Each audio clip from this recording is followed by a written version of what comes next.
زیارت کے معنی یہ ہیں کہ عربی میں کسی بھی چیز کی طرف رجحان کو یا میلان کو زیارت کہا جاتا ہے. ملاقات کے معنوں میں بھی ہے. اصطلاح میں کسی شخص کی تعظیم و تکریم کرنے کے لیے اس کے پاس حاضر ہونے کو یا ملاقات کو زیارت کہا جاتا ہے. زیارت کے 3 ارکان ہیں. زیارت کے 3 ارکان ہیں جس سے زیارت مکمل ہوتی.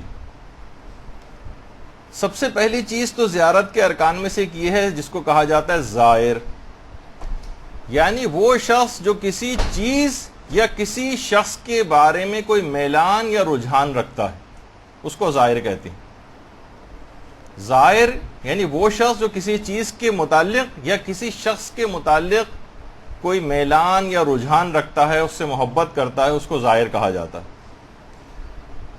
اس کو زائر کہتے ہیں. یہ پہلی چیز ہے کہ جس سے زیارت کے جو ارکان میں سے ہے. دوسری ارکان میں سے اس کو کہتے ہیں مزور.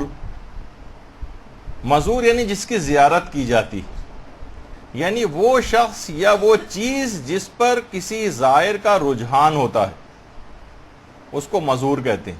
یعنی ائمہ اطہار علیہم السلام یا معصومین علیہم السلام یا جن جن کی زیارت کے لیے انسان جاتا ہے، درود بھیجیے محمد و آل محمد صلی اللہ علیہ وسلم.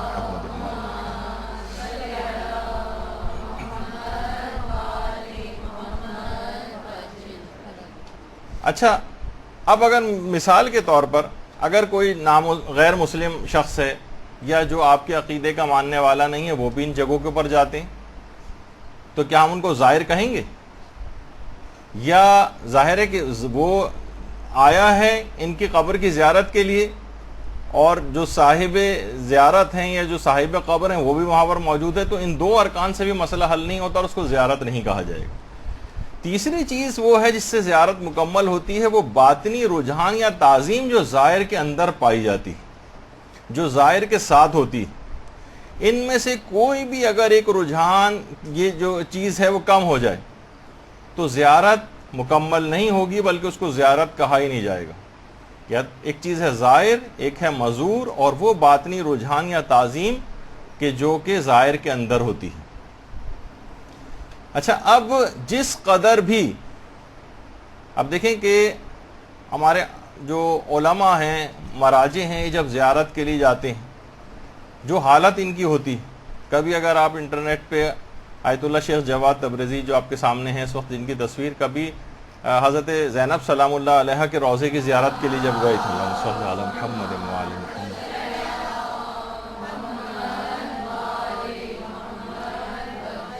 ان کی کیا حالت ہوئی تھی، کیا اس وقت ان کی کیفیت تھی، اس کے اندر آپ کو واقعتاً اگر دیکھیں تو آپ کو احساس ہوگا کہ کس طرح سے زیارت کی جاتی.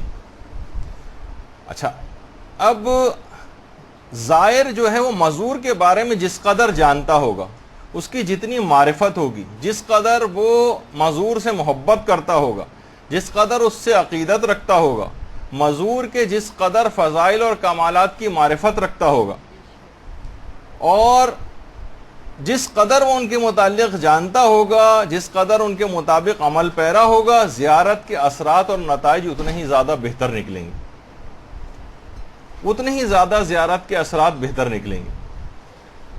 تو جس کے اندر لیکن یہ اندرونی طور پر تعظیم نہیں پائی جاتی، اس کے عمل سے بھی ظاہر ہو جاتا ہے. وہ بس ایک صرف وہاں جا کر، جیسے شاعران تھا، لوگ تڑپے جاتے ہیں کہ کسی طریقے سے ہمیں زری کو چھونے کا موقع مل جائے، اور اس کے قریب بھی نہیں آتا تھا، فوٹو سیشن کروا کے وہاں سے واپس چلا جاتا تھا. وہ ظاہر ہے کہ اندرونی تعظیم اور وہ جو ایک زائر کے ساتھ ہوتی ہے تو اس کو زائر نہیں کہا جائے گا. تو اس وجہ سے کہ یہ جتنے بھی افراد اس کے علاوہ، صاحبان ایمان کے علاوہ وہاں پر جاتے ہیں، ان کو زائر نہیں کہا جا سکتا. دیکھیے، ایک اور بات اہم یہ ہے کہ جو روح انسانی ہے یہ لافانی، اور روح کبھی مرتی نہیں. یہ ایک چھوٹی دنیا سے بڑی دنیا کی طرف منتقل ہو جاتی. زائر جب بھی اپنے مزور کی قبر کی زیارت کے لیے جاتا ہے تو اس سے ایک رابطہ قائم ہو جاتا ہے، یعنی مزور کی روح سے زائر کا ایک رابطہ قائم ہوتا ہے.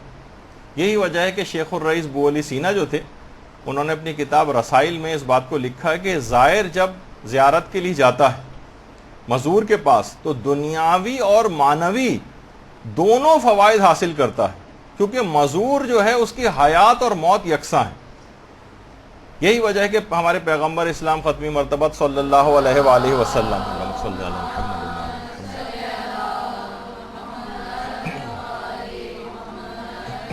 وہ فرماتے ہیں کہ جو بھی ہمارے مرنے کے بعد ہماری زیارت کرتا ہے وہ اس شخص کی مانند ہے جس نے ہماری زندگی میں ہم سے ملاقات کی ہے، اور میں دونوں حالتوں میں اس کا گواہ ہوں، اور قیامت کے دن اس کی شفاعت میرے ذمے ہے۔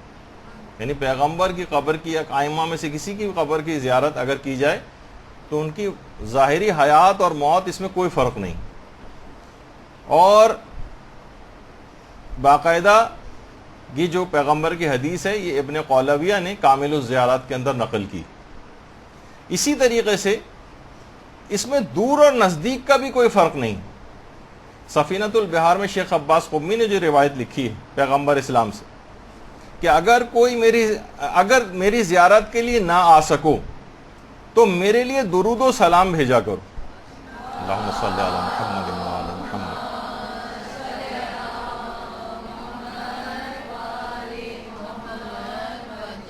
کیونکہ تمہارے درود و سلام مجھ تک پہنچتے ہیں۔ زیارت ناموں میں بھی مزور کی حیات کا اعتراف کیا جاتا ہے اگر آپ زیارت نامے پڑھیں، تاکہ زائر شروع ہی سے جان لے کہ میں اسی طرح سے ملاقات کر رہا ہوں یہاں آ کر جس طریقے سے ایک زندہ شخص سے ملاقات کی جاتی۔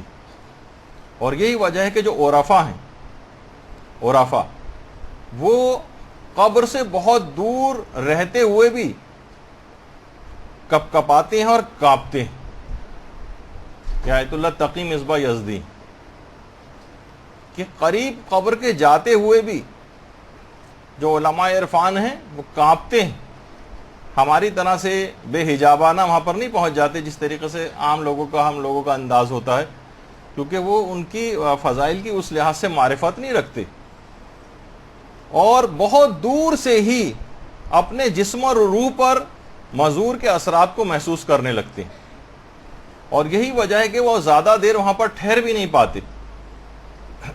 معصومین کے جلال و جمال کی اتنی تاب نہیں رکھ پاتے وہ کہ جس طریقے سے ایک حق ہوتا ہے کہ وہاں انسان جب جاتا ہے تو جو اس کی کیفیت ہوتی ہے، ہم علماء اور مراجع کی ہم جب آپ دیکھیں گی تصاویر اور وہ کہ ان کی کیا حالت ہو جاتی، کیونکہ وہ ان کی مکمل جس حد تک بھی ممکن ہے کہ انسان کے لیے اتنی معرفت رکھتی۔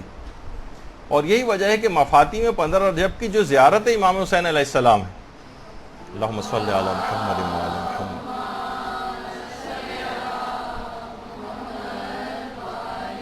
اور جو بہت سے زیارت نامے ہیں اس کے اندر بھی یہ بات آئی ہے کہ میں گواہی دیتا ہوں کہ آپ میری بات سن رہے ہیں اور جواب دے رہے ہیں۔ جب بھی علماء فرماتے ہیں کہ جو مزور کی روح ہے یہ مجرد ہوتی، زائر ہر جگہ ہر وقت ان کی طرف توجہ کر کے ان سے اپنے مطلب اور مقصد کو حاصل کر سکتا۔ یعنی ضروری نہیں ہے ایک دفعہ بھی اگر آپ مثلا وہاں سے جس طرح سے ہو کر آ جاتے ہیں اور ایک ارتباط قائم ہو جاتا ہے ان سے، پھر کبھی بھی صرف ان کا تصور لے کر آئیں، ان کا توسل دماغ میں لے کر آئیں اور براہ راست بھی ان سے دعا کریں تو پروردگار عالم ان کے احترام میں آپ کی دعاؤں کو قبول کر لیتا۔ میرے ایک اپنے قریبی دوست ہیں، انتہائی ایک متقی و پرہیزگار شخصیت، وہ خود فرماتے ہیں کہ جب بھی مجھے کوئی مسئلہ پیش آتا ہے بس میں معصومہ قوم کی طرف روزے کا قصد دماغ میں لے کر آتا ہوں اور ان سے براہ راست مخاطب ہو کے کہتا ہوں کہ معصومہ میرے اس کام کو کروا دیجیے، اور وہ کام میرا لازمی ہو جاتا ہے۔ حقیقت بھی ہے کہ ہم بعض اوقات سوچتے ہیں کہ شاید ہم صرف وہاں جائیں گے روزے کے اوپر، تبھی نہیں، ایک خاص ایک روح جو ہے وہ مجرد ہے، وہ زمان و مکان کی اس سے کیفیت سے آزاد ہو گئی، ہر جگہ آپ اس سے ارتباط کو قائم کر سکتی۔ تو اس طرح سے بہت سارے افراد توسل اس انداز سے کرتے ہیں اور فوری طور پر فائدہ ہوتا۔ تو دیکھیے، یعنی بدن روح سے جدا ہونے کے باوجود روح اپنے جسم سے خاص دلچسپی اور رابطہ رکھتی۔ یہی وجہ ہے کہ اکثر اجسام جو ہیں وہ مرنے کے بعد بھی خراب اور بوسیدہ نہیں ہوتے۔ کتنے ایسے جسم نکلے ہیں جن کو 30 سال ہو چکے ہیں، 25 سال ہو چکے ہیں، ابھی کچھ کا تذکرہ آگے بھی آنے والا ہے، جو اطراف امام کی قبر کے اطراف میں جو ہے وہ مدفون علماء اور شہداء ہیں، جب قبریں کھودی گئیں تو ان کے جسم صحیح و سالم نکلے.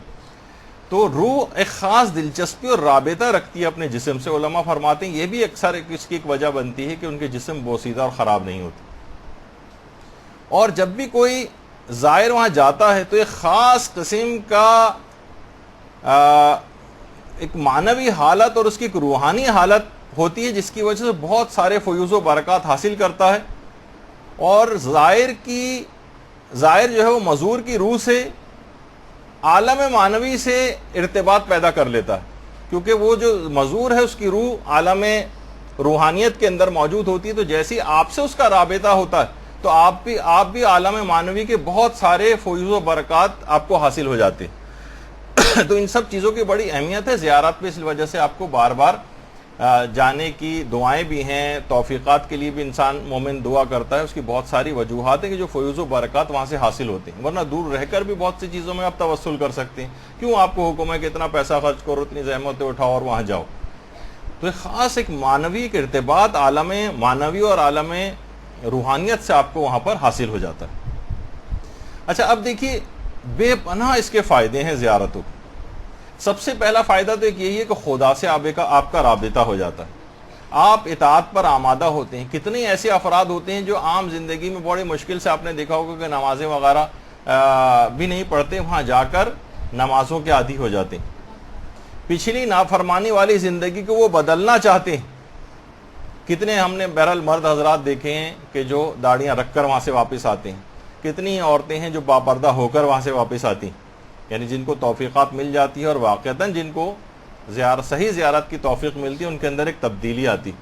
نمازی ہو کر وہاں سے واپس آتے ہیں، نافرمان پہلے تھے فرما بردار ہو کر واپس آتے ہیں. تو ایک تو یہ کہ خدا سے رابطہ ہوتا ہے. دوسرا فائدہ یہ ہوتا ہے کہ خود معصومین سے محبت کا اظہار ہوتا ہے. اصل میں معصومین سے محبت کا اظہار پروردگار عالم سے محبت ہی کا اظہار ہے. ان سے جتنا زیادہ وہاں پر انسان جاتا ہے، یہ بار بار وہاں پر جانا ان کا ایک حق بھی ہے اور ان سے محبت کا ایک اظہار بھی. اور تیسری ایک اہم بات ہے جو خاص فائدہ ہے زیارت پہ جانے کا، وہ یہ کہ دیکھیے ائمہ اپنی حیات ظاہری میں بہت سے الہی مقاصد کی تکمیل نہ کر پائے. یعنی جس حد تک جو ان کا ارادہ تھا، جو ان کی خواہشات تھیں، وہ پوری نہ ہو سکی کیونکہ افراد ان کے پاس اتنے دستیاب نہیں تھے. جان نثار افراد کا فقدان، جو ہوتے تھے ان پر مظالم ہوتے تھے، شہید کر دیے جاتے تھے. اعلیٰ مقاصد اس انداز سے پورے نہیں کر پائے کہ جس انداز سے ان کی خواہش تھی. تو اس لحاظ سے زائر یہاں آ کر ذاتی طور پر ایک عہد و پیمان کرتا ہے کہ مولا میں آپ کے مشن کو اپنی بساط اور ہمت کے مطابق آگے بڑھاؤں گا اور میں آپ کے دین کے لیے کام کروں گا. آپ کی جو خواہش تھی جس کو آپ پائے تکمیل تک نہ پہنچا سکے، میں تجدید بیعت کے لیے آپ کے پاس آیا ہوں اور میں یہاں سے اب آپ سے بیعت کر کے واپس جا رہا ہوں اور میں اس مقصد کو جا کر پورا کروں گا. ورنہ دیکھیے گھر میں رہ کر بھی آپ توسل کر سکتے تھے. اگر حاجات ہی مانگنی تھی تو ان کے وسیلے سے یہاں رہتے ہوئے بھی مانگی جا سکتی تھیں. لیکن وہاں جانا اپنی وفاداری کا ایک اظہار ہے، تجدید بیعت ہے اور عہد و پیمان ہے وہاں پر جانا اس لحاظ سے. اور ایک اور بہت بڑا فائدہ جو ہے زیارت کا، وہ ایک اجتماعیت ہے. دیکھیے اس کی بہت اہمیت ہے اجتماعیت کی. اگر آپ اس کے اندر واقعی اس کو دیکھیں، اجتماعیت کی جتنی اہمیت ہے کہ جتنا اجتماع ہوتا ہے نا دشمنوں کے دلوں پر، اتنی زیادہ اس کی ہیبت طاری ہوتی. کہ سیاست اسلامی ہے، باطل مروب ہوتا ہے. کیوں حکم ہے کہ نماز کو جماعت کے ساتھ پڑھو؟ کیوں حکم ہے کہ اور بھی بڑے اجتماع کے اندر جاؤ؟ جمعے کے دن اطراف سے بھی آ کر اجتماع کو اور بڑا کرو، عیدین میں اور اس سے بڑا کرو، حج پہ اس سے بھی بڑا کرو. اور زیارات کے اندر ہم دیکھ رہے ہیں کہ کروڑوں کے اوپر جو ہے وہ مجمع پہنچنے لگا ہے. اس سے باطل اندرونی طور پر تھر تھرا جاتا ہے. آپ دیکھتے ہیں کہ صرف آج ہی کی جو صورتحال ہے ملک کے اندر کہ 1,00,000 2,00,000 افراد بھی جمع ہو جائیں تو مملکتیں جو ہیں ہلنے لگتی ہیں. تو کسی جگہ پر کروڑوں کا اجتماع ہونے لگے تو باطل کے دل میں ایک مایوسی پیدا ہوتی. تو بہرحال ایک اجتماعیت کے اندر ایک بڑا اہم چیز ہے. اور واقعی دیکھیں کہ جس وقت انسان اجتماع میں ہوتا ہے اس وقت اتنی دیر وہ گناہوں سے بھی بچا رہتا ہے. کتنے ایسے افراد ہوں گے جو اجتماع کی وجہ سے لوگوں کے درمیان میں ہوتے ہوئے، مثلا سب لوگ نمازی ہیں تو اس بے نمازی کو بھی نماز پڑھنی پڑ جاتی. اگر عورتیں پردے کے اندر زیادہ تعداد میں ہیں تو بے پردہ عورتیں بھی شرماتی ہیں. تو بہرحال اور اتنے بڑے اجتماع کو دیکھ کر آپس میں اتحاد اور یکجہتی کا ایک احساس بھی بیدار ہوتا ہے. مومنین کی طاقت کا اس میں اظہار ہوتا ہے. ورنہ اب بس اس کے اندر یہ کہنے کی بات ہے کہ اتنا بڑا اجتماع، کروڑوں کی افراد کی تعداد میں لوگ وہاں پر جاتے ہیں آج کل زیارت کے لیے.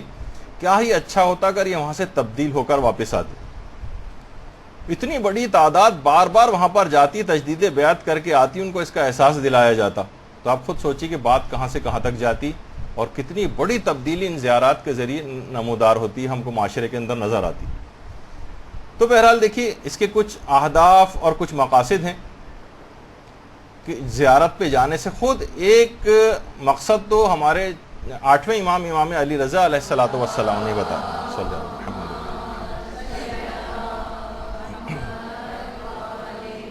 امام فرماتے ہیں کہ ہر امام کی جانب سے ان کے چاہنے والوں اور پیروکاروں پر کچھ ذمہ داریاں، حقوق اور عہد و پیمان کی تکمیل ہوتی، اور یہ عہد و پیمان بخوبی ادا ہوتے ہیں. ان میں سے ایک عمل ائمہ اطہار کی مقدس قبروں کی زیارت کرنا ہے. لہذا جو شخص شوق سے ائمہ کے مقدس روضوں کی زیارت کرے اور زیارت کے دوران ائمہ کے اہداف اور مقاصد پر توجہ رکھے تو وہ روز قیامت ائمہ اطہار اس کی شفاعت کریں. باقاعدہ بحار الانوار کی 57ویں جلد کے اندر یہ روایت موجود ہے. یعنی آپ دیکھیں تو شوق سے زیارت یہاں تو ہمیں پھر بھی نظر آتی ہے، لیکن اس کے بعد ایک اور ہے، ائمہ کے اہداف اور مقاصد پر نگاہ رکھیں. یعنی صرف ایک جس طریقے سے بس وہاں گئے، ایک ٹورسٹ کے طور پر گئے، کچھ اپنی حاجات طلب کی، وہاں سے واپس آئے، یہ بھی بہرحال وہاں جو جاتا ہے محروم تو کبھی نہیں ہوتا، وہ فائدے اس کو ملتے ہیں، لیکن اصلاً ائمہ کے اہداف اور مقاصد کے اوپر نگاہ رکھنا. اور ہم بس افسوسناک صورتحال یہی ہوتی ہے کہ لوگوں کو تبدیل ہوتے نہیں دیکھتے. امام کو راضی کرنے کی نیت کسی کی بھی نہیں ہوتی ہے، بس ہم وہاں جا رہے ہیں اور امام کو خود سے راضی کر کے واپس آئیں گے. جاتے ہیں، وہی گھر والی دعا، وہی شادی والی دعا، وہی جاب، وہی ملازمت، وہی کاروبار، وہی بیماری، وہی صحت، بس یہی چند چیزیں.